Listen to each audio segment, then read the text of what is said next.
Three little birds sat on my window, and they told me I don't need to worry. Summer came like cinnamon, so sweet. Little girls double dutch on the concrete.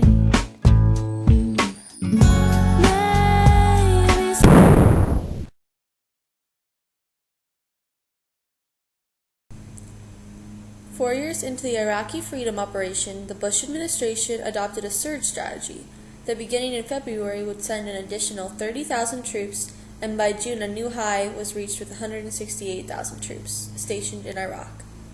However, as the troops continued to increase, the polls showed Americans were becoming more and more dissatisfied with the president's carry-out of the war, especially since May was the deadliest month for U.S. troops since November 2004.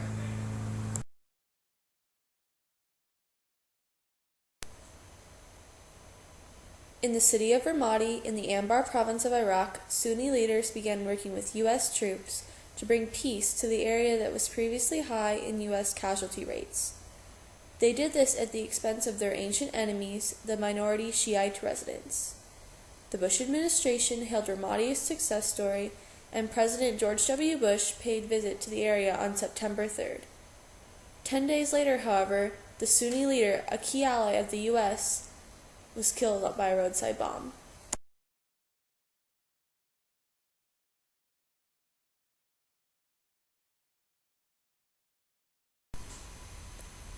Probably one of the most underreported stories of the year was the infighting in Somalia, which has been bad for quite some time. Since it is barely reported about, many Americans were surprised to hear that more than 1 million Somalis had fled their homes in a refugee crisis that severity could rival that of Darfur. The violence threatening humanitarian efforts has also kept UN forces at bay. Many officials are saying, "We cannot go there because there is no security, and because we don't go there, there isn't security."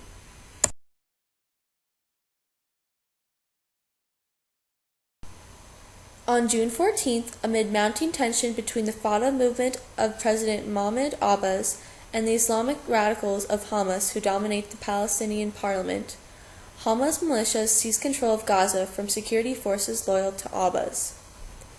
The Palestinian territories are now split between a Fatah-run West Bank and a Hamas-run Gaza, the latter under a tightening international blockade.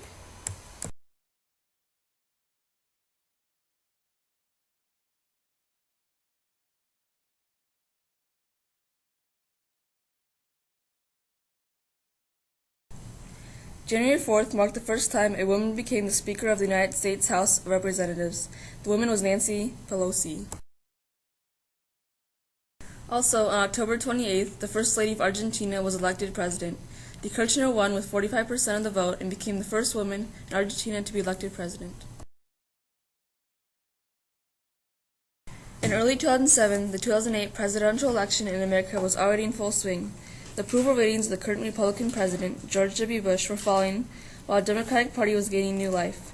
Voters were tired and troubled, which showed in the polls. Voters were concerned with issues like falling house values and health care. Also, they were not happy with the long U.S. occupation of Iraq and were very disappointed with the overall way things were going.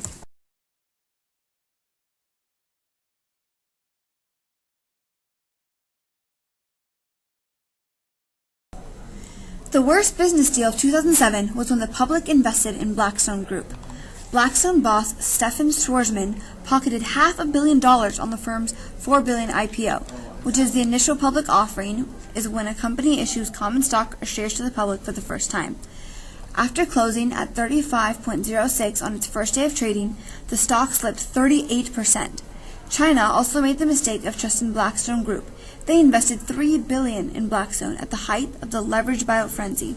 Leveraged buyout occurs when a financial sponsor acquires a controlling interest in a company's equity and where a significant percentage of the purchase price is financed through leverage. Kind of like borrowing.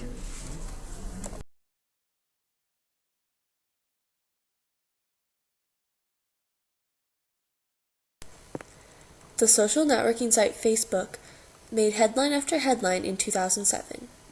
In the spring, Facebook opened its platform and began allowing outside developers to create applications for its site, a move that rivals such as MySpace and Google are copying.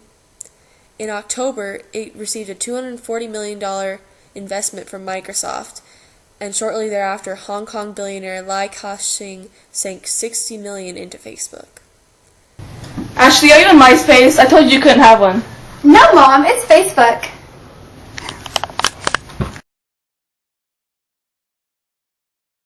"2007 was a weird year in stocks. Top companies like Starbucks were down, while companies like Apple, fairly new with new products like the iPhone, were rising. I invested in Apple. I invested in Starbucks.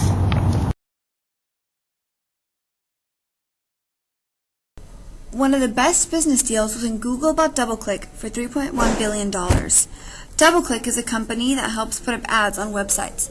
Buying DoubleClick helped Google get ahead of its competitors like Yahoo and MSN because so many companies want to put up their ads on Google.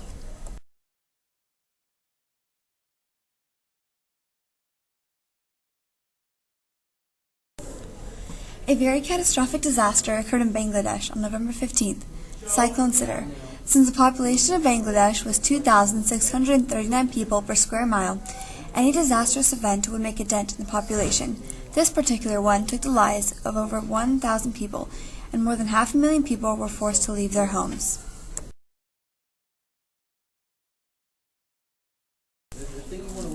Serious events in the U.S. were the droughts of the southeast.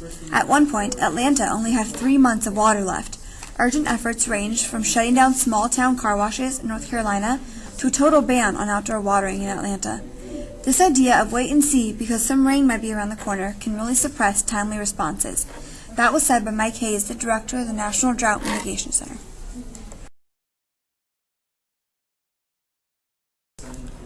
The hurricane of 2007 was Felix. It was rated a Category 5 storm, which is the highest possible rating. It hit September 4th in between Nicaragua and Honduras. According to official information, at least 40,000 people were affected and 9,000 houses were destroyed, most of them in the Nicaraguan city of Bilwi, where a state of disaster was announced by the government. A total lack of supplies and services were also reported in the area. The response was almost immediate. Help from Venezuela, Cuba, the U.S., and Honduras were received, and a lot of organizations, such as the Nicaraguan Red Cross, the media, and universities, organized collections all over the country. Nicaraguan President Daniel Ortega visited Bilwi on the day after the catastrophe and promised a reconstruction of houses to the people affected. Damage in Nicaragua totaled $869.3 million, with the U.S. contributing $46.7 million.